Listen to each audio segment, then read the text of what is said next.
வானத்தையும் பூமியையும் அதில் உள்ள எல்லாவற்றையும் படைத்த என் அருள்நாதர் ஆண்டவராகிய இயேசு கிறிஸ்துவின் நாமத்தினால் உங்கள் அனைவரையும் வாழ்த்தி வரவேற்பதில் மிகவும் மகிழ்ச்சி அடைகிறேன். கொஞ்ச நேர சிந்தனைக்காக நாம் பார்க்கக்கூடிய வேத பகுதி சகரியா 9ஆம் அதிகாரம் 11வது வசனம். உனக்கு நான் செய்வது என்னவென்றால் தண்ணீர் இல்லாத குழியிலே அடைக்கப்பட்டிருக்கும் உன்னுடையவைகளை நான் உன் உடன்படிக்கையின் இரத்தத்தினாலே விடுதலை பண்ணுவேன். இரத்தத்தினாலே விடுதலை. அல்லேலூயா. இன்னைக்கு அநேக காரியங்களை ஆண்டவர் பிள்ளைகளாக இருக்கட்டும், மற்ற ஜனங்களாக இருக்கட்டும், விடுதலையை சுதந்திரிக்க முடியாதபடி காணப்பட்டு கொண்டிருக்கிறார்கள்.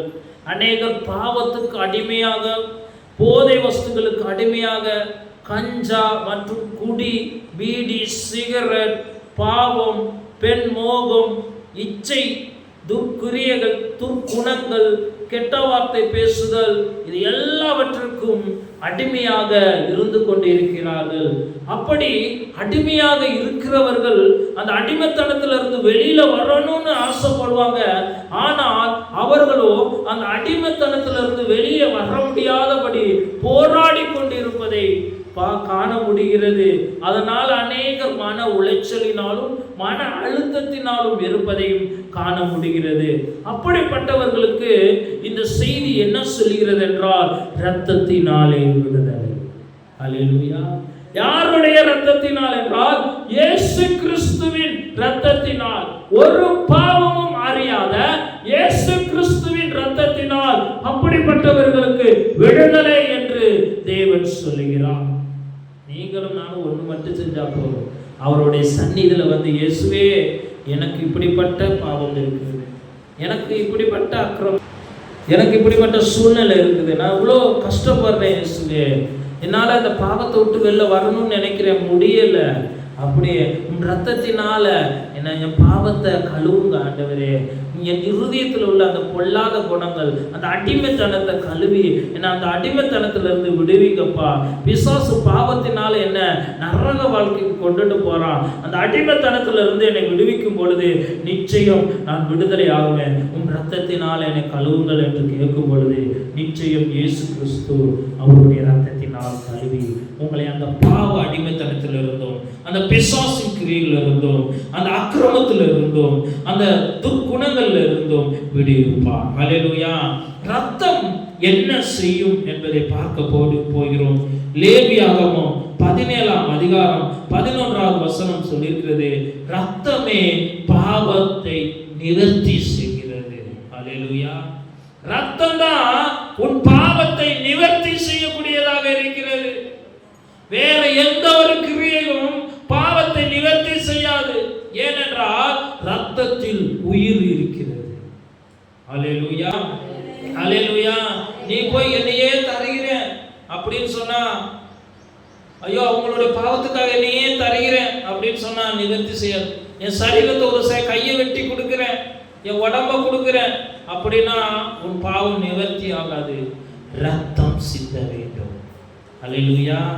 யாருடைய ரத்தம் சிந்த வேண்டும்? யாருடைய பாவம் நிவர்த்தி செய்யும்? எதை நிவர்த்தி செய்யும்? உன் ஆத்துமாவுடைய பாவத்தை நிவர்த்தி செய்யும். அல்லேலூயா. உன் ஆத்துமாவுடைய பாவத்தை, உன் சரீரத்தினால் செய்த பாவத்தை, உன் ஆத்துமா கறப்பட்டு இருக்கிறதுனால, அந்த பாவத்தினால உன் ஆத்துமா கறப்பட்டு இருக்கிறதுனால அந்த ஆத்துமாவுடைய பாவ கரையை அந்த ரத்தம் சுத்திகரித்து கழுவி உன்னை நிவர்த்தி செய்யும், பாவ நிவர்த்தி செய்யும். அல்லேலூயா. அல்லேலூயா. யாருடைய ரத்தம் பாவ நிவர்த்தி செய்யும்? எபிரேயர் 10:4 படிக்கலாம். அல்லாமலும் காளை வெள்ளாட்டுக்கடா இவைகளுடைய ரத்தம், ஆட்டு ரத்தம், காளை ரத்தம், கோழி ரத்தம், மனுஷனாகிய உங்களுடைய ரத்தம் உங்களுடைய பாவங்களை நிவர்த்தி செய்யவே செய்யாது. அல்லேலூயா. நிவர்த்தி செய்யாது. ஆட்டு ரத்தமும் கோழி ரத்தம் போய் சிந்தி என் பாவம் நிவர்த்தி ஆனது, என் அக்கிரமம் மாறினது, என் சாபம் நீங்கினது, அதனால சந்தோஷம் அடைந்தேன், அதனால சமாதானம் ஆனேன்னு யாரும் சொல்ல முடியாது. என் மனுஷன் செய்த பாவத்திற்கு மனுஷனுடைய ரத்தம் தான் சிந்த வேண்டும். மனுஷன் செய்த பாவத்துக்கு மனுஷனுடைய ரத்தம் தான் சிந்த வேண்டும். அதனாலதான் ஒரு பாவமும் அறியாத இயேசு கிறிஸ்து, ஒரு பாவம் அறியாதவர், அந்த வார்த்தையாக இருந்தவர், அந்த வார்த்தை இந்த பூமியில் மாம்சமாகி கிருபையினாலும் சத்தியத்தினாலும் நிறைந்தவராக காணப்பட்டு 33.5 வருடம் உங்களுக்காகவும் எனக்காகவும் இந்த பூமியில வாழ்ந்து உபதேசங்களை சொல்லி இப்படித்தான் வாழ வேண்டும் என்று கற்றுக் கொடுத்து கடைசியாக உங்கள் பாவமும் என் பாவமும் நிவர்த்தியாக கல்வாரி சிலுவையில ரத்தம் சிந்தினார். அல்லேலூயா. அந்த ரத்தத்தினாலதான் உங்களுடைய பாவமும் என்னுடைய பாவமும் நிவர்த்தியானது. ஏன் உங்களுடைய பாவமும் என்னுடைய பாவமும் நிவர்த்தியானது என்றால் ரத்தம் சிந்துதல் இல்லாமல் பாவ மன்னிப்பு இல்லை. எபிரேயர் 9:22. ரத்த சிந்துதல் இல்லாமல் மன்னிப்பு கிடையாது. உங்க பாவத்திற்கு, உங்க அக்கிரமத்துக்கு, உங்க அடிமைத்தனத்துக்கு ரத்தம் சிந்துதல் இல்லாமல் மன்னிப்பு கிடையாது. அல்லேலூயா. நியாயப்பிரமாணத்தின்படி. அதனால தான் இயேசு கிறிஸ்து நானே போறேன்யா, மனுஷன் செய்த பாவத்துக்கு நானே ஒரே தரமாக பலியாகிறேன். எபிரேயர் 10:10 படி நான் ஒரே தரமாக நானே பலியாகி பாவ நிவர்த்தியாக எல்லா ஜனங்களுடைய பாவத்தையும் நான் நிவர்த்தி செய்கிறேன், என் ரத்தத்தை கொடுத்து அவர்களை விடுவிக்கிறேன் என்று சொல்லி இந்த பூமியில கடந்து வந்தார். இதை கேட்டுக்கொண்டிருக்கிற எனக்கு பிரியமானவர்களே, இயேசு கிறிஸ்துவை ஆராதித்துக் கொண்டும் அவருக்காக ஜீவித்துக் கொண்டும் அவருக்காக வாழ்ந்து கொண்டு இருக்கிற நீங்களும் நானும், திருவிருந்து பாத்திரத்தில் கலந்து கொள்ற நீங்களும் நானும், அந்த ரத்தத்தை அவர் உங்களுக்காக சிந்தினார்ல, உங்களுக்காக சிந்தின அந்த ரத்தத்தை தான் நீங்கள் நானும் புசிக்கிறோம் அந்த திருவிருந்துல. அப்போ அதை புசிக்கிற நீங்கள் நானும் அவருடைய ரத்தம் இன்னதென்று என்பதை, எதற்காக சிந்தப்பட்டார் என்பதை, அது பரிசுத்தமானது என்பதை அறிந்தும் அறியாதது போல செயல்படும் என்றால் அந்த ரத்தத்தை குறித்து குற்றம் உள்ளவர்களாக இருக்கிறீங்க. நியாயத்திற்கு நாளில் அதுக்கு கணக்கு கொடுக்கணும். அதனால எனக்கு பிரியமானவர்களே, இயேசுவின் ரத்தத்தினால தான் உங்களுக்கும் எனக்கும் விடுதலை. அல்லேலூயா, அல்லேலூயா. அதற்காக தான் ஒரே தர பலியாக ஆட்டு ரத்தம் கோழி ரத்தத்தை நீ ஒவ்வொரு பாவம் செஞ்சுட்டு ஒவ்வொரு ஆட்டு ரத்தம் ஒவ்வொரு கோழி ரத்தத்தை நீ கொடுக்கறதுக்கு பதிலாக ஒரே தர பாவ பலியாக உனக்காக இயேசு மரித்தார். அல்லேலூயா.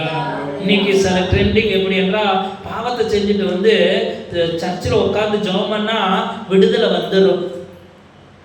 விடுதலை கிடையாது. ஒரே தரம் பாவ மன்னிப்பு. திருவிருந்து எடுத்துட்டா நம்ம பாவம் மன்னிக்கப்பட்டோம் இல்ல. பாவம் மன்னிக்கப்பட்டவர்களுக்கும் பாவத்துல இருந்து ரட்சிக்கப்பட்டவர்களுக்கும் இயேசு ரத்தத்தினால் கழுவப்பட்டவர்களுக்கும் தான் திருவிருந்து. அப்படிப்பட்டவர்களுக்கு தான் ஞானஸ்தானமே. அல்லேலூயா. பாவத்தை மறைக்கிறவன் வாழ்வடைய மாட்டான். அதை அறிக்கை செய்து விட்டு விடுகிறோமோ இறக்கம் வருவான். தேவ சந்நிதியில் அறிக்கை செய்து அதை நீங்கள் நானும் விட்டு விடணும். இன்னைக்கு அநேகர் விடாம தான் இருக்கிறோம். அதனால உனக்காகவும் எனக்காகவும் ஒரே தரம் பலியான இயேசு. அல்லேலூயா. ஐயோ, என்னால அந்த பாவத்துல இருந்து விடுபட முடியல. அந்த கெட்ட பழக்கம், அந்த போத வஸ்துக்கு அடிமையா தான் இருக்கிறேன், அந்த ட்ரக்ஸுக்கு அடிமையா தான் இருக்கிறேன், அந்த கஞ்சா பழக்கத்துக்கு அடிமையா தான் இருக்கிறேன், குடி பழக்கத்துக்கு அடிமையா தான் இருக்கிறேன். நான் விடணும்னு நினைக்கிறேன், தேவனுக்கு பயந்து வாழணும்னு நினைக்கிறேன். ஆனா ஆலயத்துக்கு வரும் பொழுது எல்லாத்தையும் மன்னிப்பு கேட்டுட்டு நான் வெளில போயிடுறேன். ஆனால் அந்த இடத்துக்கு போன பின்பு திரும்பவும் அதிலேயே போய் விழுந்துடுறேன். என்ன அறியாமலே விழுந்த பிறகுதான் எனக்கு உணர்வு வருகிறதே என்று சொல்லி காணப்பட்டு கொண்டிருக்கலாம். அப்படி இருக்கிற உனக்கு இயேசு கிறிஸ்துவின் ரத்தத்தினாலே விடுதலை, இயேசு கிறிஸ்துவின் ரத்தத்தினாலே அற்புதம். அன்று தாவீது அழகாக சொல்லுகிறார், ஈசோப்பினால் என்னை கழுவும், என்னை சுத்திகரியும், என் பாவம் நீங்க என்னை சுத்திகரியும், என் இருதயத்தை சுத்திகரியும் என்று. அதே போல இயேசுவே உம் இரத்தத்தினால் என்னை சுத்திகரிங்க, என்னை விடுவீங்க ஆண்டவரே என்று தேவ சந்நிதியில் ஒப்பு கொடுக்கும் பொழுது அவர் இரத்தத்தினால் உங்களுக்கு விடுதலை. ஹல்லேலூயா, ஹல்லேலூயா. இயேசுவின் இரத்தம் நம்மை சுத்திகரிக்கும். 1 யோவான் 1:7 படி இயேசு கிறிஸ்துவின் இரத்தம் உங்களையும் என்னையும் சுத்திகரிக்கும். ஹல்லேலூயா. எதை சுத்திகரிக்கும்? உன் நோயை சுத்திகரிக்கும், உன் பாவத்தை சுத்திகரிக்கும், உன் பாவ அக்கிரமத்திலிருந்து உன்னை சுத்திகரிக்கும், உன் மீறுதலை சுத்திகரிக்கும். எந்த காரியத்துல நீ பலவீனத்தோடு இருக்கிறாயோ, அந்த காரியத்திலிருந்து வெளியில வரணும்னு நினைக்கிறாயோ, அந்த காரியத்திலிருந்து உன்னை சுத்திகரிக்கும், சுத்திகரித்து உன்னை கழுவும், உன்னை ஃப்ரெஷ்ஷா வைக்கும். யாருடைய ரத்தம் என்றால் இயேசு கிறிஸ்துவின் ரத்தம்.